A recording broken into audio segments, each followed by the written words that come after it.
This is a recording from the More Than the Score lecture series at the University of Virginia, made possible by the UVA Office of Engagement.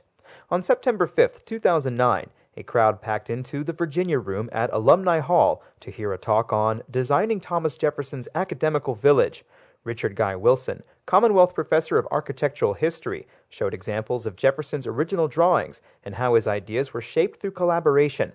Andrea Douglas, curator of the University of Virginia Art Museum, discussed the logistics of bringing a new exhibit on the origins of the Academical Village that opens at the museum later this month. This recording is introduced by Tom Falders, the president of the UVA Alumni Association.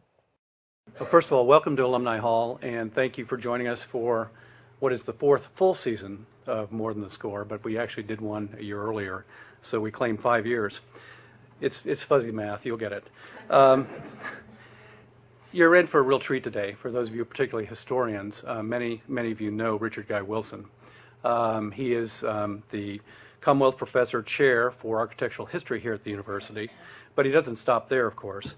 He's a frequent lecturer at many universities, museums, and professional groups, and he's the voice of the television. He's a television commentator for American Castles, American Experiences, and he does a number of other things with the History Channel. He's also widely published with many articles and 16 books, and I understand you have a new one coming out. He served as lead curator for a number of museums and a curator and advisor for a number of museums, including the Brooklyn Museum, Smithsonian American Art, the High Museum, Metropolitan, National Academy of Design, and others, including, of course, our own University Museum. He's received the University of Virginia's Outstanding Professor Award in 2001 and 2007, and he was a Thomas Jefferson Fellow at the Cambridge University in England. So let me ask Professor Wilson to join us to talk about Mr. Jefferson's Academical Village.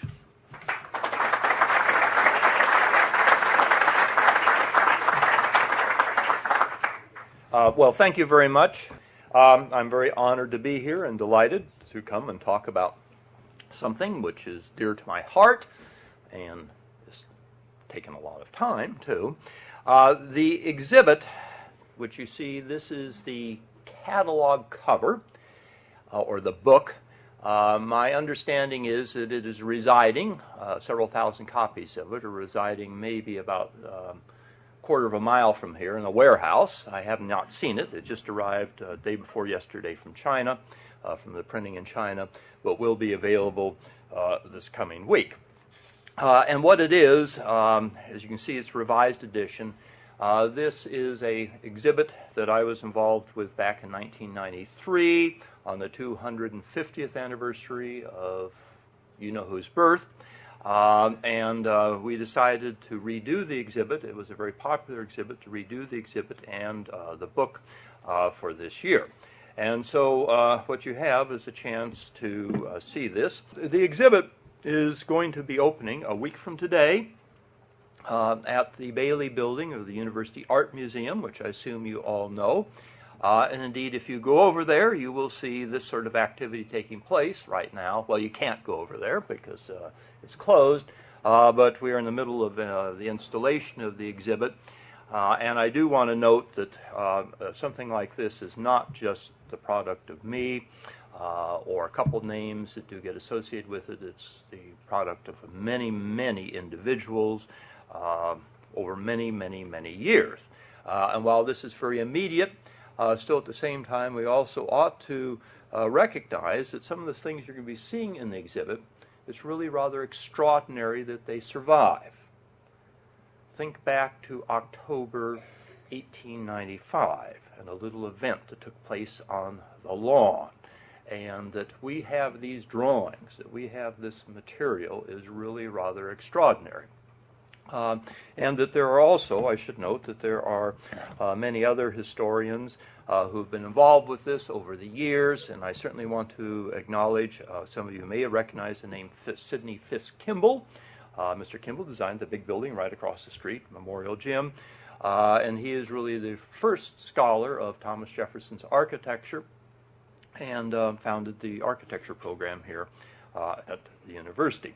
But in any event, this is what's going on over there, been going on over there the past week. At the same time, and to make a pitch for something else, we have another exhibit that will be opening on September 14th over at the Harrison Small Special Collections Library, which is there on the left. Another exhibit that I have done, which takes the story of the university's architecture from 1826 up to tomorrow, we hope, and what has happened to the university in those ensuing years. And this is an exhibit that is going to be showing the original architectural drawings. Part of the reason for it is that this year is the 100th anniversary of Carr's Hill, of the President's House. It was completed and first occupied by President Alderman back in 1909. That is a drawing for it right there. And this is one of the reasons why we decided to do so much focus on architecture. In this other exhibit, and I really urge you to go take a look at it, you will see things that, well, aren't particularly Mr. Jefferson. For instance, on the right, this is Brooks Hall, the original Natural History Museum here at the university, which, as you know, stands a little bit east of the rotunda. And we also take up things which, well, for instance, this rather ungainly annex to the rotunda, why this happened. And in addition to that, in the exhibit, we're going to have a variety of things. Well, there's old Cabell Hall, or now Old Cabell Hall, designed by the New York firm of McKim, Mead, and White architects. They were also the architects of Carr's Hill. And as I say, we come right down to the present. This is a sketch by W.G. Clark, who teaches in the architecture program, and this is a sketch for the recent additions, opened about a year ago, to Campbell Hall, to the architecture school. So I say we're going to be covering a wide range of other things, including landscape, in this other exhibit, which is at the Harrison Small. Again, it opens on the 14th of this month and will be up through graduation. So it will be up for about 9-10 months. And it's really a new look at an area of the university that we have not focused on so much. Because, of course, this is our legacy. This is what we are known for, is the academical village. And indeed, it's rather interesting. I was just noticing just a few minutes ago out here in the hall that back in 1937, Life magazine, brand new Life magazine, did an article on the most beautiful university campus in America, which was the University of Virginia. I assume that most of you have some sort of acquaintance with this, so that I don't need to explain, which sometimes I have to do to other audiences, that the scheme that we see here of course, the lawn and of the flanking pavilions and the dormitory rooms, the gardens that are behind, and then the ranges and the hotels which are located out here, and of course capping the whole thing, the rotunda. And it's a very iconic view. On the right, this is about 1822, a plan done by John Nielsen, who was one of Jefferson's master craftsmen, and indeed we might say, I think today, an architect in his own right, who did this. It was ultimately printed by an engraver by the name of Maverick, and hence it's known sometimes as the Maverick, sometimes known as the Maverick plan. This is what we all think of. This is what we all think of. This is what we all know. And one of the things that we're attempting to try and do in the exhibit is to show that this is the product of a very long process. That the university, the way that we know it today, didn't start out this way at all in Jefferson's mind. Indeed, it is something that evolved over time. And that's one of the things that we're attempting to try and do in the exhibit. There's a number of different themes that are in it, and I'm not going to try and outline every one of them. Here, I've only got about 25 minutes, and the exhibit is a little bit more complicated than 25 minutes. But one of the things that we do take a look at, of course, is what preceded it. What were some of the origins, some of the sources? All architecture is to some degree autobiographical, just as all art is to some degree, has something of us in it. Now, it may not have very much, it may be very abstract, but there is something that is personal in every work of art, whether it's a poetry, whether it's a novel, whether it's a painting, or whether it's architecture. And I think that this can be said very much about the University of Virginia, because this is where, of course, Jefferson had his collegiate experience between 1760 to 1763. I assume you've all been to Williamsburg. Does anybody dare not say they've never been to Williamsburg here? But of course, this is the Wren building that sits at the end of the Duke of Gloucester Street. The other end is the Capitol, or the old Capitol, the colonial Capitol. And it is in this building, originally put up in the 1690s. This is very much a reconstruction of the 1930s and of Rockefeller money. But the central building there, the Wren building, this is where, when Jefferson attended, all 40 approximately young, I should say, white males, and their faculty, who were all men of the cloth. This was an Anglican institution, or today Episcopal Church institution, as all institutions of higher learning were in this country, were controlled in some way by a church. This is where they all lived. This is where they took classes. This is where they slept, where they maybe studied, where they ate. Descriptions of life here. Well, one of the professors, man of the cloth, loved nothing more than getting the young guys a little liquored up and leading them in charges against the townspeople. The descriptions of life there are what will, later on tonight, Rugby Road will be a little bit like. In other words, an animal house. And I bring this up because if you think about this, one single large building and everybody in it, and then you think about the University of Virginia, and you begin to see he's reacting very much against what this was here. And Jefferson becomes, over time, as some of you may know, that while he was governor in 1779, he proposes to the state legislature that the state ought to take on the education of the populace, and he sets up a three-tiered system. Primary, what we call the primary level, a secondary level, and then the upper level, a college. He proposes the state legislature in 1779, but the state legislature then is not much different than the state legislature today. Of course, did nothing whatsoever about it. But Jefferson does become known as an education bug. And there's a long series of letters that are over the years and so forth where people write in from Ohio, from Tennessee, and so forth and say, we're going to start a school. What do you recommend? Avoid a single large building. They are injurious to health and to the welfare of the student. Much better, a series of rooms spread out with individual buildings for the teacher or the professor, depending on what level that we're talking about, connected together by a covered walkway. I just to note, of course, I think you all know, and I can't go into this, that Jefferson is an architectural bug of the first order. That's Monticello 1 that he originally constructed up in the mountaintop and then took down to construct what we know today as Monticello 2.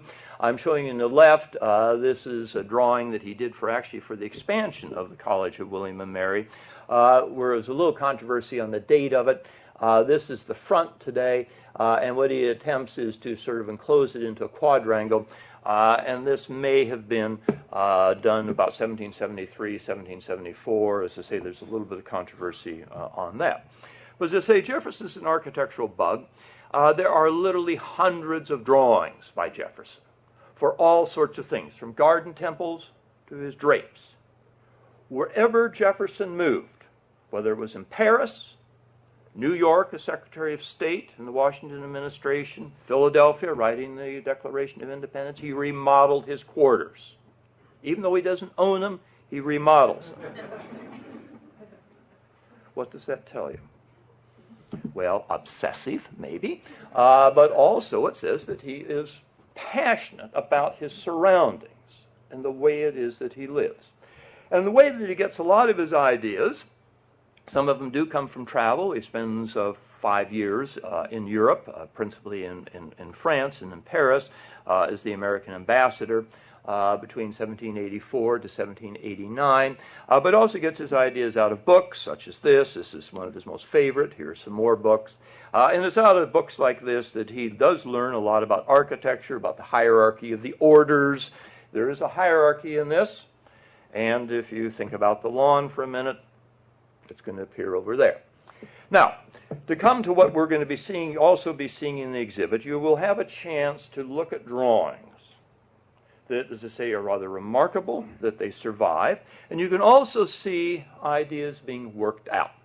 For instance, this drawing right here is one side of a sheet of paper.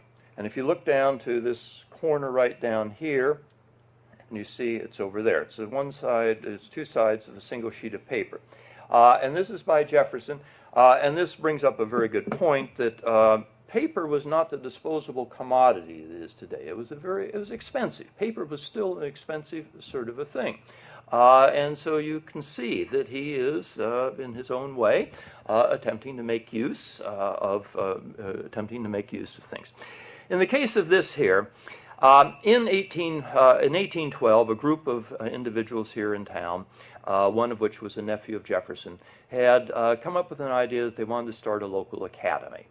And they were holding a meeting in April 1814 downtown in the old Stone Tavern, which no longer exists, but is essentially on Market Street. There's a historic marker up there. They were holding a meeting in April, and one of them looked out the window, and there he was riding by. Hey, come on, get in here. And he came in, and of course the inevitable happened. He took it over. He took over the scheme. And what he does in the next couple of months is he comes up with this scheme here, and it's labeled 257 yards in the center. And as you can see, these are the dormitory rooms, these are the pavilions, and it's around like this. And over here, he's working out the dimensions and so forth on it. And then, as I say, on the other side of this, he has what we would call, this is the other side. This is on graph paper, and this is what he liked to use. He discovered this when he was in Paris, and uses this for dimensioning out his drawings. And what you have up here is the elevation or the facade of one of these pavilions for the teacher, and then the facades for the dormitory rooms here. Down here, this is the ground floor plan. As you can see, it's a covered walkway. And then you have your rooms that are here with the fireplaces. This right here, ground floor, this is the teaching space right here. The student comes in, like right here. This doorway right here goes upstairs to the second floor, and this is where the professor or the teacher, in this case, is living. This right here, this is a walkway back to a potty that's right there, and there's also one that's back here. And this is the beginning point. And if you think about it, of course, this, in comparison to what we have over there today, it points out that things happen, that there's evolution that happens, that this is an initial scheme. This is something that he's been floating around in his mind for years, and now he's putting it down.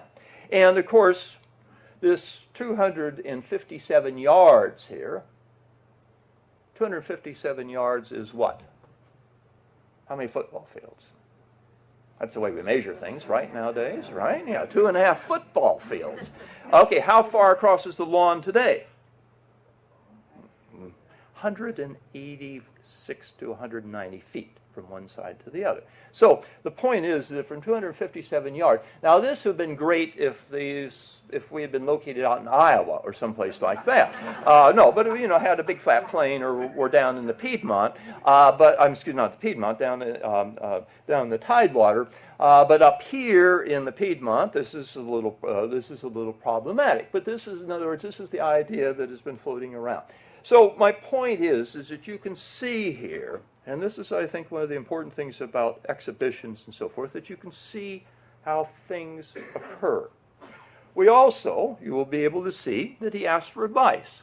For instance, this is a letter here that he writes to Dr. Thornton down here is dated up here, Monticello, May 9.17. Dear Sir, Dr. William Thornton is the first architect of the United States Capitol. He was the fellow who was the initial architect of the United States Capitol. He won a competition. He was a buddy of Jefferson. And he was the architect of the United States Capitol up until 1807. In 1807, he'd had it working with Congress, and he quit. That's not too you can understand that. But in any event, here is Jefferson writing to him, and what he says in this letter is that we're beginning a university down here.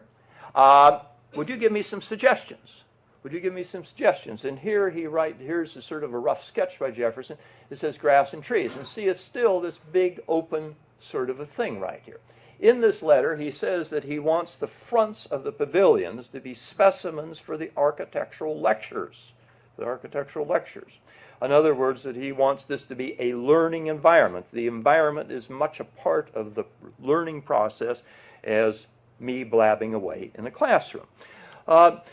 Thornton writes back, this is his drawing right here that he sends back, or it's actually a watercolor. We have this in the exhibit. And you can see this is where the cornerstone is laid in 1817, that Jefferson has picked up on Thornton.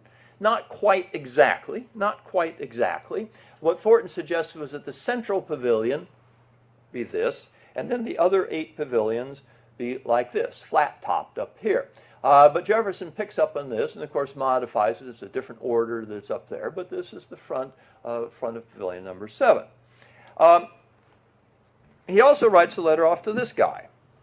Mr. Latrobe was English-born, though his mother actually was American.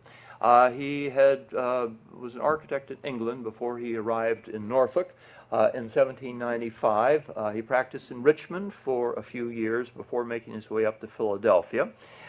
He was, again, a buddy of Jefferson's. In 1807, when Thornton is added as architect of the U.S. Capitol, Jefferson appoints Latrobe. He's president at that point in time. He appoints Latrobe to be the second architect of the United States Capitol. Latrobe, this is a wonderful portrait here. He's a typical architect, round glasses and so forth, and very self-confident, etc. Latrobe writes back this letter here. Now, you might be asking, why is Jefferson writing for advice? One of the reasons why he's writing for advice is that in 1816, he sold his library to Congress, if you may remember. He sold some 6,300 and, don't quote me, 14 books or something like that to Congress. Now, Jefferson was a bibliomaniac of the first order. And he immediately went out and started buying books again, as bibliomaniacs do. But what he had done is he'd sold off most of his architectural library to Congress. And so he needed advice. Now, as I say, he immediately begins to buy these books back and so forth, and we've got the accounts on them.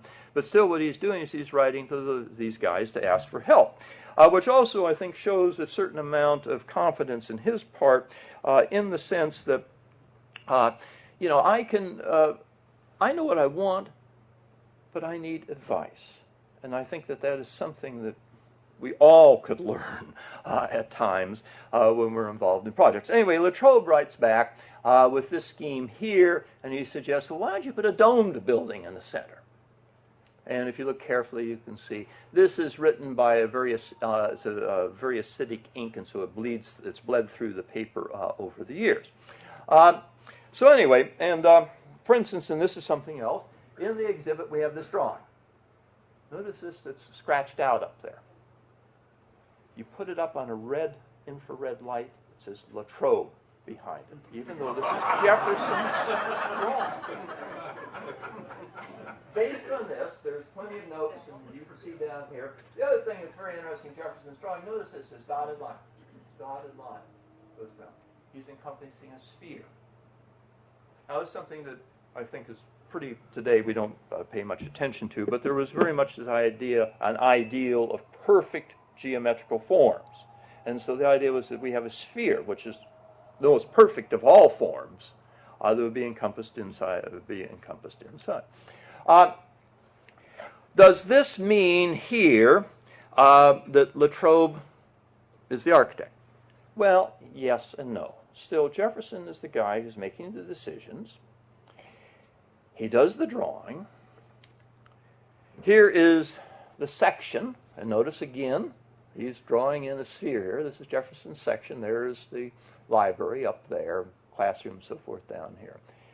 But what is very, very fascinating is this drawing is up at the Massachusetts Historical Society in the Jefferson collection up there. It's in Jefferson. H of Representatives, Senate, Courts of Justice, Passage and Stairs. In 1791, Jefferson made a proposal for the United States Capitol to Washington.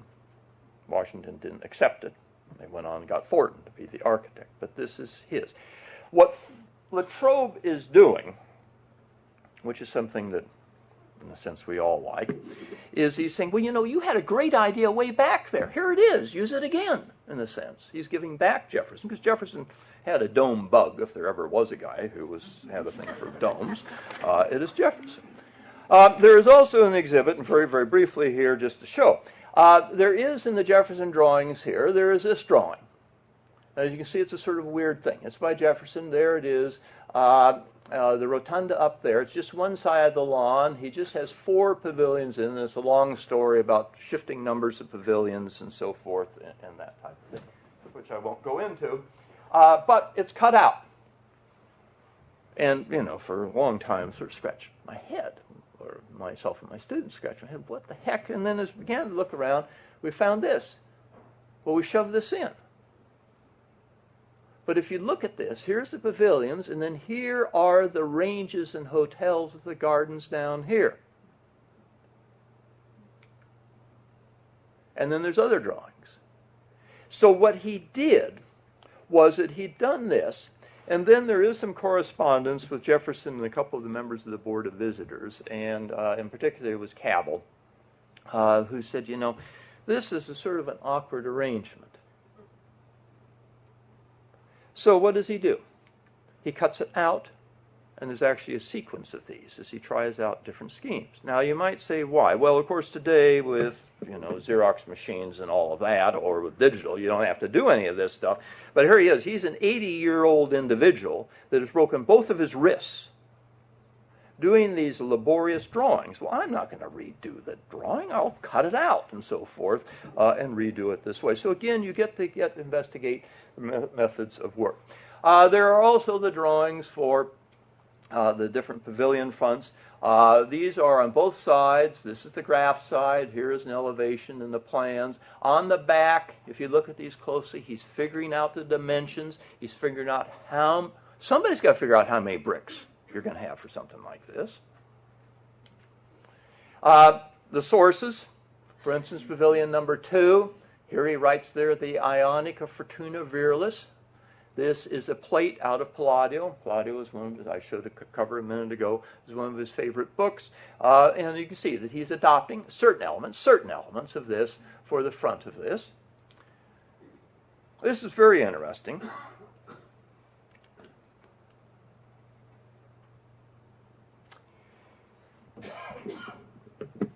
He laid out his drawing, he inked it in, and then, I forgot the chimney. So he tapes on the chimney up here.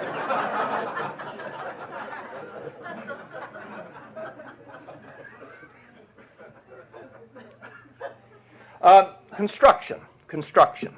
This is something that we've really added to the exhibit this year. Going into some of the drawings by Jefferson, this is a scheme for the rafters, for the rotunda. It was a wood truss type of a scheme. That's a plate out of a Frenchman by the name of Friart de Chambray, who had done a book about how you construct wooden domes. And indeed, all American domes, with the exception of the U.S. Capitol, were basically this wood truss type of domes back then. We just simply didn't have the technology to do it.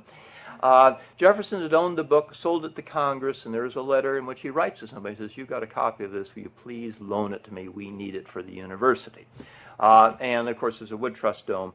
But what is in particular, And you will see, we had some of this in the original, but we have added to this very, very extensively. We have a list now of about 400 individuals who worked on the construction.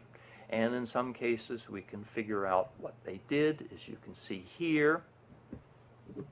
I'm not going to show you all of these, but this is something that is in particular is extremely important. And one of the things is, and as I say, we've got about 400 individuals here. I've only been able to locate a portrait of one of these individuals. That is it. There's 400. Their names just appear in the proctor's records, being paid for doing this and that, and then they sort of just disappear. They just sort of disappear. And one of our hopes is, and we've set up a blog on this, is that we might be able to discover a little bit more, because of course this is essential in the construction of anything. And then we have tools that they might have used and so forth, might have used for this. Anyway. These are just a few of the highlights and so forth of it, the way that this rather incredible ensemble came into being, a product of many, many, many different years completed. And then, of course, buildings, they're a lot like us. We age, we change, institutions change, methods of instruction change, so forth. And so there is the further history of the university, as seen in this view from the mid-1850s, of this big annex that was put on, so forth. But what it does, I think, Anne does point out, and of course this is what he specified, Mr. Control, right to the very end. This is what I want on my tombstone. This, nothing more. I think that if any of us got to be a governor, secretary of state, president, you might put that on your tombstone, but nope, don't put that up there. This is what he wants there. And you can read it in a number of different ways, 2 political statements, and an institution, or also an architectural statement. Thank you very much.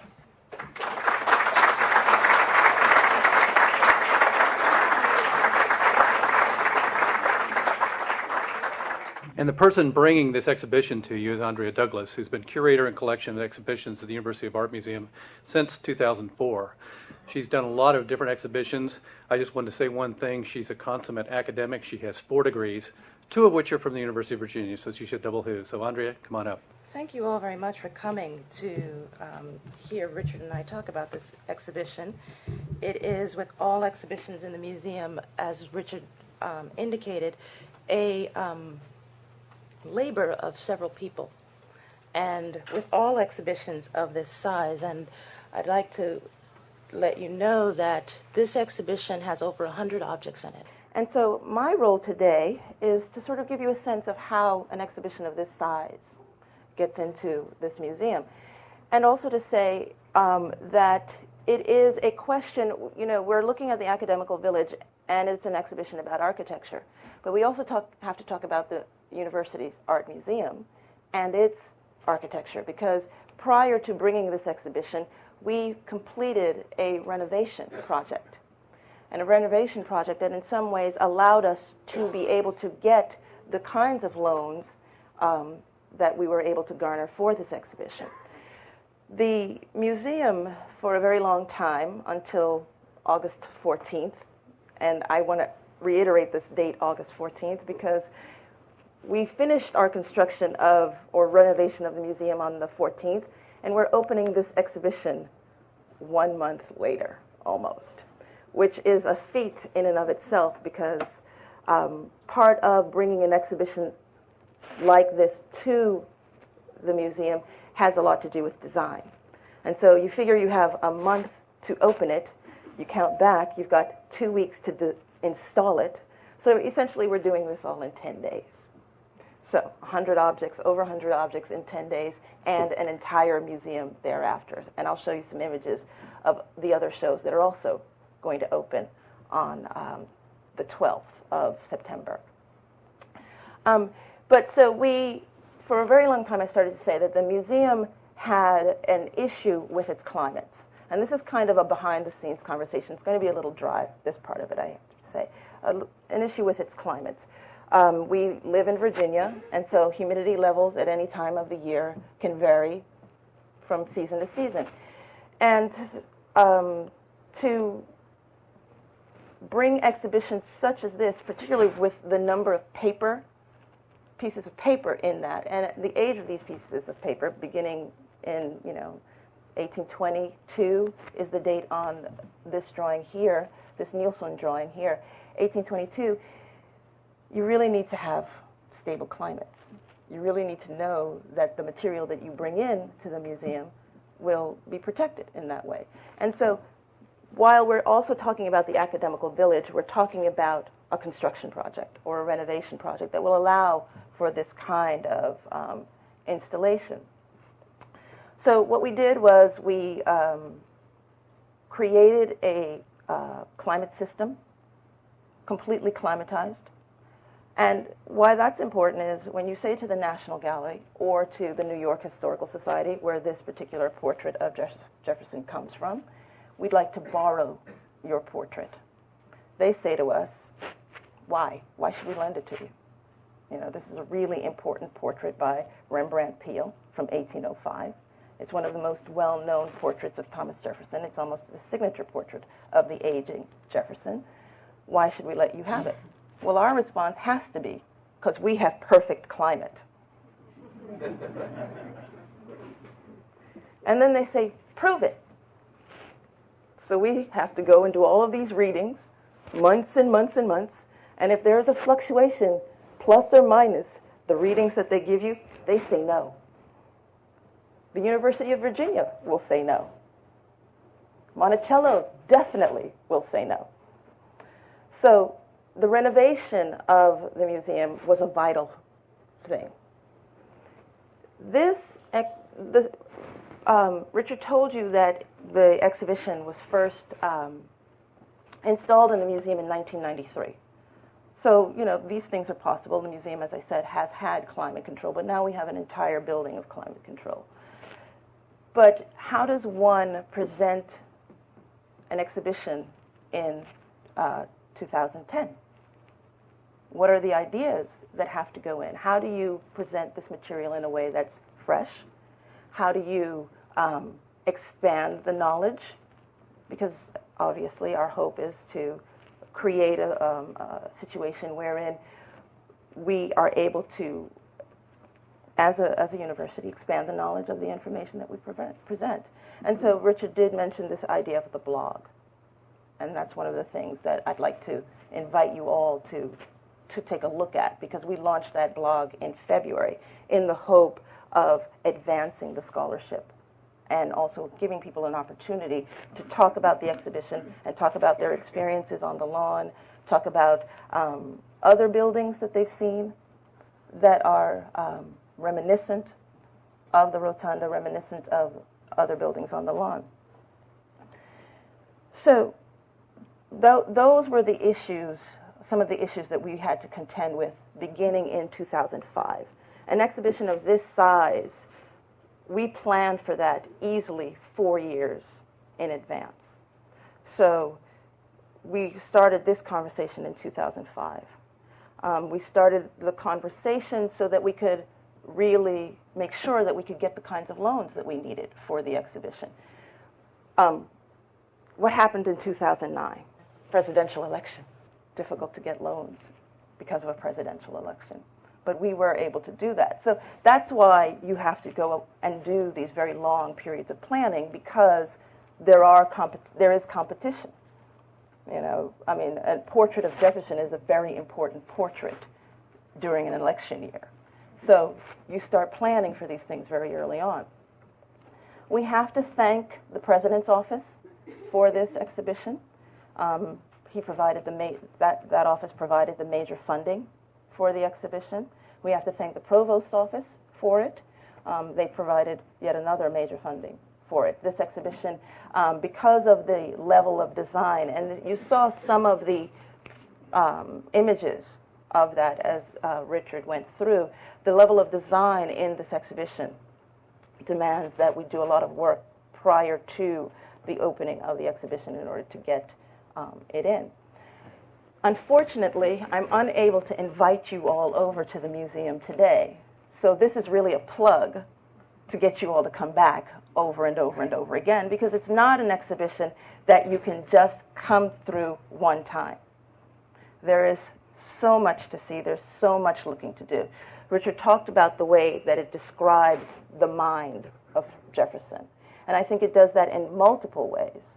It talks about the sources, where he was getting his information from, all the things that he was looking at to think about how to create this design. And that alone easily is a half hour. And that's only one section of the exhibition. And so in the design, what we've done is really done a very, I would have to say, a very nice job of moving you through and giving you opportunities and moments for contemplation and for thought. And so when you come back next Saturday, which I'm sure you all will, those are the things that you can anticipate. So I say bring good clothes, bring good shoes, plan some time, and then, come back, have lunch, come back, take a little bit more look. It is also something that we were thinking, well, how do we expand, again, going back to this notion of expansion, how do we, excuse me, bring to life something that has, in some ways could be only considered some ways in the abstract. Yes, you have the material in front of you, but there is a certain level of abstraction involved in your thinking about this. Well, what we're also doing is premiering Judith Chayton's film called Rotunda. And Judith Chayton is the William Kennan Jr. Professor of Music at the university. And she is also a composer and a sound artist. And what she has done is created a film that covers the life on the lawn for a year. She mounted a camera on Cabell Hall and recorded the sounds and the activities of the rotunda over the course of a year. And when she presents it to you, she presents it to you as a day in the life of the lawn. And it's amazing how many things happen on the lawn. It's unbelievable what happens on the lawn. So, you see the construction for graduation. You see the takedown. You see all of the clubs that do their things on the lawn. You see people playing Frisbee on the lawn. And so, in many ways, what the exhibition does is really bring to life and really marry very nicely the historical lawn and the historical university to the university today. We are also thinking about, in relationship to the Academical Village, how we talk about Edgar Allan Poe. We're celebrating this year another anniversary, and it's the 200th anniversary of Poe's birth. And for those of you who were here last spring, the library did a very extensive exhibition on Poe. And Jefferson's relationship to Poe is that Poe is one of the first people to live on the lawn. So we're doing an exhibition that is of modern artists who are inspired by Poe's writings. And so the exhibition includes, for instance, a portrait of Poe by Felix Vallotton, which is this portrait here on the left. But a portrait of Vallotton there, and in the middle, a portrait, a self-portrait by Alice Neal after Poe's The House of Usher.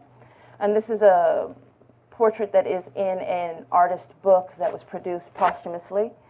And then a lithograph by Olodon Redon, also from the 19th century, that really expands the ideas of Poe and gives you a sense of the influence of Poe on modern art.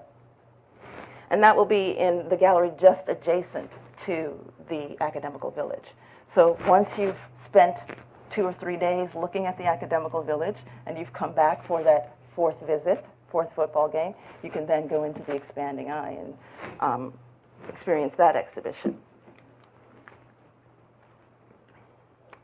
We're also doing an exhibition of abstract photography. This is one that I'm curating, and it's an exhibition of work from 1970 through the present. And what you're looking at on the left is a work by John Baldessari, and on the right, a work by Wolfgang Tillmans from 2006. And so this exhibition gives a broad view of abstract photography and explains what is abstract photography and why that's different from fine art photography. And we're also focusing on our permanent collection. This is a work by Frank Stella on the left, and then Frederick Church on the right. And Church also has a relationship to Jefferson because this is a portrait image of the Natural Bridge.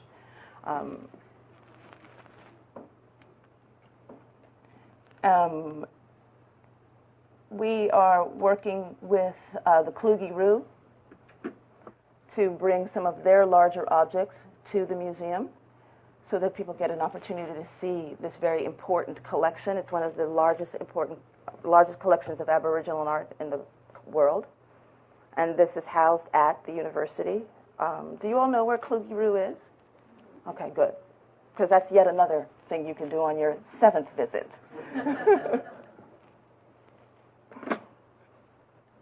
And on the left is a work by Willard Midget. It's a very large, 170-inch painting from 1973.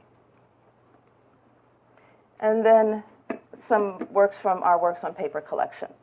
But I'm showing all of these things to say that, and how I'm going to tie this all back to the Academical Village, to say that one of the things that we're focusing on in the museum, in putting this exhibition together with all of the other exhibitions, and where I began with a discussion of the building, is to say that we are trying to describe the notion of the living architecture.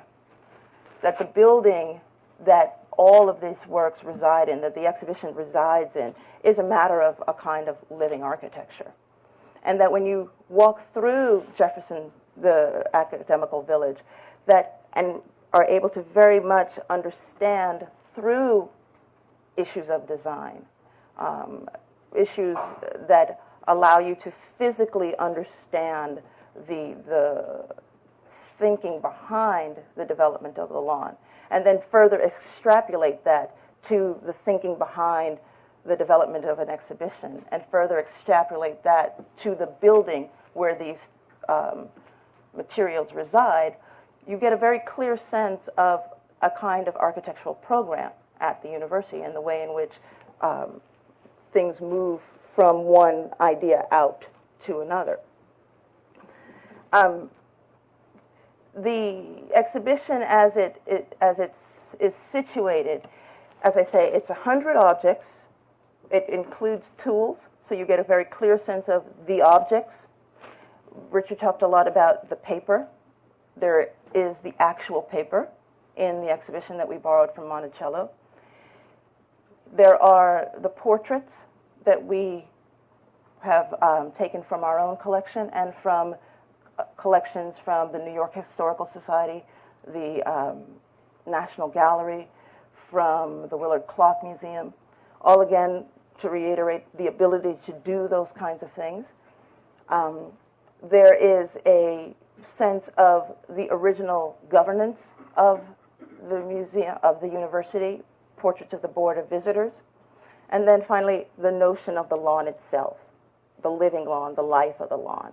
And I think as we're thinking about the building and itself, this is the kind of ideas that we're trying to put across this year. I've provided for you the museum's calendar that describes all of the things that we're offering. On Saturdays beginning in October, we will be offering, October 17th, we'll be offering specific lectures associated with the exhibition by scholars around the university. Richard will be doing one, of course, but the director of the museum, who is a Palladius scholar, will also be doing one, And we'll have other people from Monticello also giving lectures about the exhibition. So there's opportunity for consistent and constant learning through the programs that we're offering. And if you're here on the 13th of October, Richard will also be doing yet another lecture about a lunchtime talk. So you can bring your lunch and come to the museum and hear him discuss very specific ideas about the exhibition. So, thank you.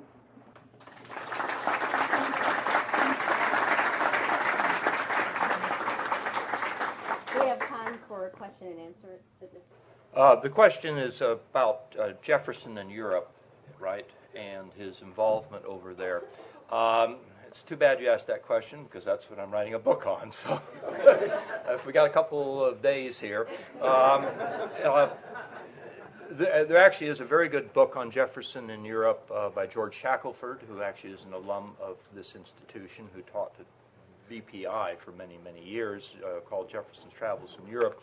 And George's book is very good, but it doesn't go into the architectural level that I am interested in. He traveled extensively while he was in Europe. He was the what we would call today the ambassador to the court of Louis XVI, and he was right there at the edge of the revolution was taking place. Jefferson, being an obsessive type of an individual, records his expenditures in every darn thing.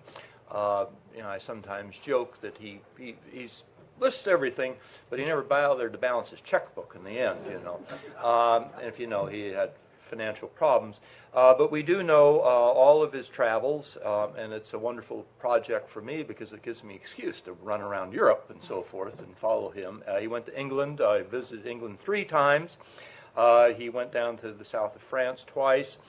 He went to northern Italy once. He went up into the Rhineland. As well as, of course, spending tremendous amounts of time in Paris. And he bought books, architecture books. He bought tools. For instance, when he was in London, that's where he bought some of his tools that were shipped back. He bought in London the pantograph, which is a copying machine. He bought a harpsichord in London. So we do know a fair amount of things. The issue is he rolls down the street, what does he see? I think I know what he sees, but anyway, but the point is I'm trying to trace down what are some of his experiences. So. Yes, sir. Of the 100 items that are going to be in the exhibit, how many are actually owned by the university? The majority. The question was of the 100 items in the exhibit, how many are owned by the university? We own a significant amount of the pieces of paper. Of the drawings. There are a few. There is one which I did not show you, a very wonderful drawing. Perhaps the last drawing that Jefferson really ever did in his life. He did it for Simon Willard, who was a major clockmaker in Boston. And it's an elevation of the rotunda with the clock in it that he sent up to Mr. Willard to have the clock made. The clock was not installed until after Jefferson's death. And the drawing wound up in Willard's collection, and I should note parenthetically, Willard was an architect in his own right. He did the Bunker Hill Monument in Boston, but there's the Willard Clock Museum out in Grafton, Massachusetts, in the center part of the state, and it's a wonderful place to visit because if you visit at, say, 11 o'clock, all of the bells are going off, but they owned this drawing, and we were able to get that from them. And we got a couple things from the Massachusetts Historical Society, the Virginia Historical Society, but we own a good portion of what we have in the exhibit. One more question, Richard. Sure. Yes, ma'am. Did Jefferson ever go to Rome? No, he did not. That is one of the great puzzles. Why he didn't go to Rome. He was sick, he claimed, but anyway. All right, one more question.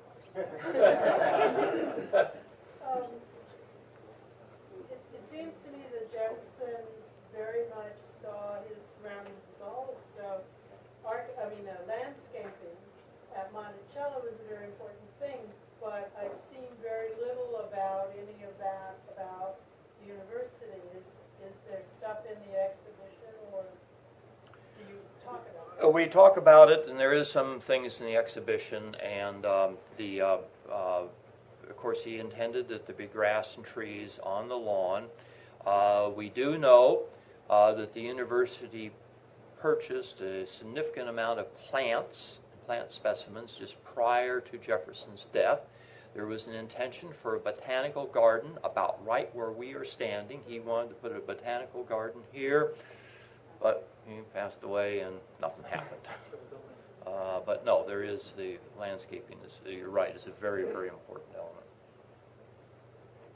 Yes, sir? Was it customary to put the library up in the dome like that? Was that new? Yes, it is new. I didn't want to. Jefferson can be argued changes the American or campuses worldwide. He makes the library the central focus. You go to Yale, to Harvard, to Princeton. What's the central focus? A chapel. They were all American institutions of Harvard. We're not the first public university. South Carolina and North Carolina predate us. They had established public institutions down there. But in South Carolina, in Columbia, it was the Baptists. Where's UNC located? Okay, gives it away right there. The Presbyterians in charge there. He changes that to the library as the central focus, and I think the argument can be made. Today you look at most university catalogs, the library is very frequently the cover. That's the important thing, and I think that the argument can be made that he really does change this. And yes, putting the library up there. 60, he drew up the list of the volumes that he wanted up there. It was great, wonderful.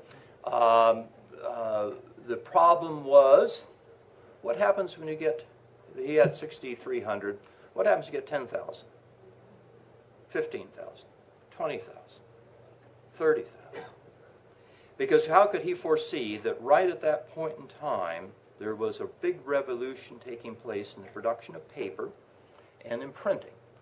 And not that you got the toss-away book that we have today, but you all of a sudden got a plethora of books being produced that just begin in the 1820s. We think of Gutenberg in the Bible, but there's a big revolution in the early, about 1820s, 1830s, as far as book publishing that changes the entire complexion, and all of a sudden, what do? You've got this confined space, you got a little problem there. And so a circle is never a very good idea for a library, because you can be guaranteed that any library that you complete is outmoded by the second that it's done.